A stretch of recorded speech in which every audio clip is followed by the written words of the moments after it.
जिस देश को आजाद कराने में भारत के वीरों ने अपनी जान दे दी, आज वही देश भारत को आंखें तरे रहा है।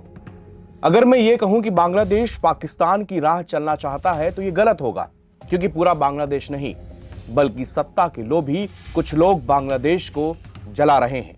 नमस्कार, मेरा नाम विनीत त्रिपाठी और आप नवभारत टाइम्स देख रहे हैं। मैं अपनी तरफ से कुछ भी नहीं कह रहा। उस्मान हादी के भाई शरीफ उमर हादी ने मोहम्मद यूनुस को ही हत्या का आरोपी बताते हुए कहा है कि सरकार के लोगों ने आगामी राष्ट्रीय चुनाव को पटरी से उतारने के लिए हत्या की साजिश रची थी। सामने आए वीडियो में शरीफ उमर हादी को यह कहते हुए सुना जा सकता है कि आप लोगों ने ही उस्मान हादी को मार डाला और अब आप इसे एक मुद्दे के रूप में इस्तेमाल करके चुनाव को विफल कराने की पूरी कोशिश कर रहे हैं। हादी के भाई का यह बयान मोहम्मद यूनुस और आईएसआई के मुंह पर एक तमाचे जैसा है, जो हादी की मौत का कनेक्शन भारत से जोड़कर हमारे रिश्तों को खत्म करना चाहते हैं। हादी की मौत के एक दिन के बाद ही पूर्व एजेंट लकी बिस का वीडियो वायरल हुआ था। वायरल वीडियो में कुछ सेकंड्स की एक ऑडियो क्लिप सुनाई गई थी। ये ऑडियो बांग्लादेश के किसी बड़े अधिकारी का बताया जा रहा था। भाई 12 दिसंबर 2025 को ढाका में शरीफ उस्मान को गोली मार के हत्या कर दी। भाई मौके में ही मर गया था वो, लेकिन बांग्लादेश गवर्नमेंट ऐसा दिखा रही थी कि हम बहुत प्यार करते हैं, अपने नेता से सिंगापुर लेकर गई एक बॉडी को, और सारा ब्लेम किसके ऊपर लगा दिया? आवामी लीग या हिंदुस्तान के ऊपर कि हमारे नेता को मार दिया। पहले आवाज सुनो नीचे, बांग्लादेश की एक अधिकारी की आवाज है। ये बच्चे की हत्या किसने करी है, कुछ पता चला? मुझे तो लगता है ये हिजबुत तहरीर आईएसआई जमात की काम है। लेकिन ये लड़का तो ये था ना, एंटी शेख हसीना था ये लड़का। तो ये मेरे सोच ऐसा है कि सर ये इसको बलि का बकरा बनाया गया है। इसमें वो अधिकारी साफ साफ बोल रहा था कि जमात और आईएसआई ने हादी को मारा है। इसके बाद नवभारत टाइम्स ने लकी बिस के साथ में एक इंटरव्यू किया, जिसमें उन्होंने बताया कि हादी की मौत के पीछे सिर्फ एक वजह है, और वो वजह है कि किसी भी तरह बांग्लादेश में लोकतंत्र ना बहाल होना। पूरी बातचीत का वो हिस्सा आपको हम सुनाते हैं। जो कुछ दिन से आप बांग्लादेश में जो हालात दोबारा बिगड़े हैं, उसकी मेन वजह है बांग्लादेश का इलेक्शन 10 फरवरी को। शायद बांग्लादेश, पूरी दुनिया ये सोच रही है कि बांग्लादेश में इलेक्शन होंगे, तो डीप स्टेट और खुद बांग्लादेश के इस टाइम यूनुस खान चाहते हैं कि बांग्लादेश में इलेक्शन ना हो। ये सारी की सारी घटनाएं क्यों हो रही हैं? इस इलेक्शन को आगे डालने के लिए, ताकि बांग्लादेश के अंदर कैसे भी इलेक्शन ना हो पाए। इसकी मेन वजह, अभी कुछ दिन पहले 12 तारीख को आपने देखा कि एक उस्मान हादी की हत्या कर दी गई, और ब्लेम किसके ऊपर लगाया? ब्लेम लगाया हिंदुस्तान के ऊपर या अवामी लीग के ऊपर। आम जनता या बांग्लादेश की आवाम को यह समझना चाहिए कि सबको पता है कि जब हादी की हत्या होगी तो ब्लेम किसके ऊपर आएगा? अवामी लीग के ऊपर ही आएगा। हिंदुस्तान के खिलाफ वो नारे करता था, एंटी इंडिया बातें करता, तो हिंदुस्तान की। सर इलेक्शन है 2 महीने के बाद, क्यों कोई भी देश या कोई भी राजनीतिक पार्टी अपने विरोधी नेता को क्यों मारती है? सर कभी नहीं मारती इलेक्शन के टाइम में। उन्हें पता है कि बांग्लादेश की पूरी आवाम क्या हो जाएगी? एंटी आवामी लीग हो जाएगी।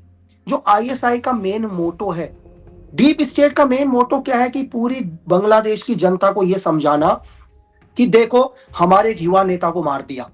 किसने मारा? हिंदुस्तान ने मरवाया, आवामी लीग के कुछ एक लोगों ने मरवाया। जो भी चीज है, ये होता है आम जनता को वो चीज दिखाना जो आईएसआई, डीप स्टेट या इस टाइम बांग्लादेश के अंदर यूनुस गवर्नमेंट चाह रही है।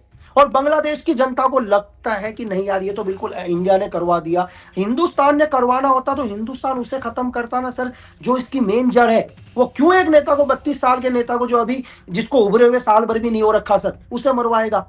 तो आप समझ रहे कि राजनीति किस हद तक जा सकती है। राजनीति के अंदर क्या है कि अपने ही उस नेता को मरवा देना जो आज बांग्लादेश में उभरता हुआ चेहरा नजर आ रहा है। इसके पीछे 2 रीजन सर, क्योंकि उनको पता है कि ये जो कल का एक नया युवा नेता आया है, ये इतना हावी नहीं होना चाहिए कि आईएसआई से ऊपर जाने की कोशिश करे, डीप स्टेट से ऊपर जाने की कोशिश करे। तो एक तीर से 2 निशाने मारना, उस नेता को भी खत्म कर देना और सारा ब्लेम किसके ऊपर कर देना? भारत के ऊपर कर देना या आवामी लीग के ऊपर कर देना। पहली वजह ये उसकी हत्या के पीछे। और ये मैं नहीं कह रहा हूं, ये वहां के लोग कह रहे हैं, या वहां के जो भी मुझसे जुड़े हुए जो भी लोग हैं, जो चाहते हैं कि बांग्लादेश के अंदर एक लोकतंत्र सरकार आए। मैं ये नहीं कह रहा हूं कि वो सरकार आवामी लीग की हो या किसी की हो, बस लोकतंत्र चाहते हैं। बांग्लादेशी अखबार द डेली स्टार की रिपोर्ट के अनुसार हादी के बड़े भाई ने यह टिप्पणी मंगलवार 23 दिसंबर को दोपहर ढाका में इंकलाब मंच के द्वारा आयोजित शाहिदी शोपोत कार्यक्रम के दौरान की। शरीफ उमर ने कहा कि उसके भाई चाहते थे कि फरवरी तक बांग्लादेश में राष्ट्रीय चुनाव हो जाएं। उन्होंने कहा कि भाई की इच्छा का सम्मान होना चाहिए और अधिकारियों से चुनावी माहौल को बाधित न करने का आग्रह किया है। हादी के भाई ने चेतावनी दी कि हत्यारों के खिलाफ जल्द से जल्द मुकदमा सुनिश्चित करें ताकि चुनावी माहौल में बाधा न आए। सरकार केस की जांच में कोई भी ठोस प्रगति करने में विफल रही। अगर उस्मान हादी को न्याय नहीं मिला तो आप भी एक दिन बांग्लादेश से भागने के लिए मजबूर हो जाएंगे। चुनाव की तारीख की घोषणा के अगले ही दिन 12 दिसंबर को ढाका में उस्मान हादी को करीब से गोली मार दी गई थी। बाद में उन्हें 15 दिसंबर को अच्छे उपचार के लिए सिंगापुर ले जाया गया, लेकिन 18 दिसंबर को उनकी मौत हो गई। मौत के बाद ही पूरे बांग्लादेश में व्यापक और हिंसक विरोध प्रदर्शन होने लगे। इंकलाब मंच ने चेतावनी दी है कि अगर न्याय नहीं मिला तो अंतरिम सरकार को हटाने के लिए एक जन आंदोलन शुरू करेगा। उस्मान हादी जुलाई विद्रोह का एक प्रमुख नेता था। इसी जुलाई विद्रोह के कारण पूर्व प्रधानमंत्री शेख हसीना की सरकार गिरी थी। हादी को अगले साल फरवरी 2026 में होने जा रहे राष्ट्रीय चुनाव में ढाका 8 सीट से संभावित उम्मीदवार माना जा रहा था। उन्होंने अपना नाम भी आगे कर दिया था। हादी की हत्या के बाद मुख्य सलाहकार मोहम्मद यूनुस के नेतृत्व वाली अंतरिम सरकार ने 20 दिसंबर को राष्ट्रीय शोक दिवस की घोषणा की थी। बांग्लादेश में हिंदुओं के साथ बर्बर हिंसा जारी है। पिछले हफ्ते एक मजदूर दीपू चंद्र दास की हत्या के बाद चटगांव में हिंदू परिवारों के घर जलाए गए। सबसे खतरनाक बात यह है कि घर जलाने से पहले बाहर से बंद कर दिया गया। स्थानीय सूत्रों और पीड़ित परिवारों के मुताबिक कुछ अज्ञात हमलावरों ने हिंदू समुदाय के कई घरों के बाहर बंद कर में उसमें आग लगाने की कोशिश की।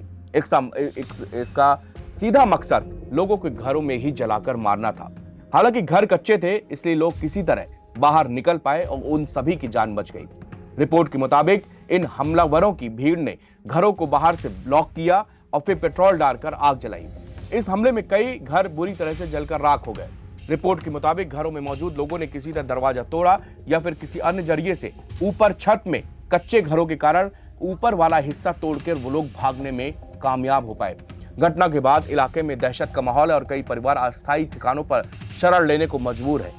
वहीं मशहूर लेखिका तस्लीमा नसरीन ने हिंदुओं के खिलाफ होने वाली हिंसा के लिए मोहम्मद यूनुस को जिम्मेदार ठहराया और सवाल पूछा कि क्या मोहम्मद यूनुस हिंदू विरोधी जालिम मुसलमानों के खिलाफ कार्रवाई करेंगे। पीड़ितों का कहना है कि यह हमला सुनियोजित तरीके से किया गया और इसका मकसद अल्पसंख्यक समुदाय को टारगेट करना, डराना और पूरे इलाके से पलायन के लिए मजबूर करना था। आग लगने से लोगों की सालों की मेहनत की कमाई, जमा पूंजी और आजीविका के साधन नष्ट हो गए हैं। पीड़ित परिवारों के सामने अब सबसे बड़ा सवाल यह है कि वो अपने घरों को दोबारा कैसे बनाएंगे। लेकिन मोहम्मद यूनुस खान ने कान में तेल डालकर बहरे हो चुके हैं। कट्टर इस्लामिक भीड़ के खिलाफ वो कोई कार्रवाई नहीं कर रहे। पिछले साल शेख हसीना की सरकार के पतन के बाद उन्होंने जेल में बंद कट्टर इस्लामिक चरमपंथियों को रिहा कर दिया था और उसके बाद से वो पूरे देश में हिंदुओं के खिलाफ उत्पात मचा रहे हैं। तस्लीमा नसरीन ने ट्वीट करते हुए जलते घरों के वीडियो भी जारी किए हैं।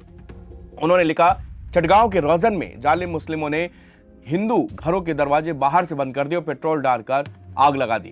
घर जलकर राख हो गए। हिंदू बड़ी मुश्किल से अपने घरों से भागकर अपनी जान बचा पाए। वो किस उम्मीद पर अपने घर दोबारा बनाएंगे? क्या यूनुस सरकार हिंदू विरोधी जालिम मुसलमानों के खिलाफ कोई कार्रवाई करेगी? क्या वो हिंदुओं को मुआवजा देंगे या वो इसे बस नजरअंदाज कर देंगे क्योंकि ये खबर विदेश में नहीं फैली है? क्या वो इन हिंदुओं को बिल्कुल जान से मारने पर तुले हुए हैं? शुक्रिया।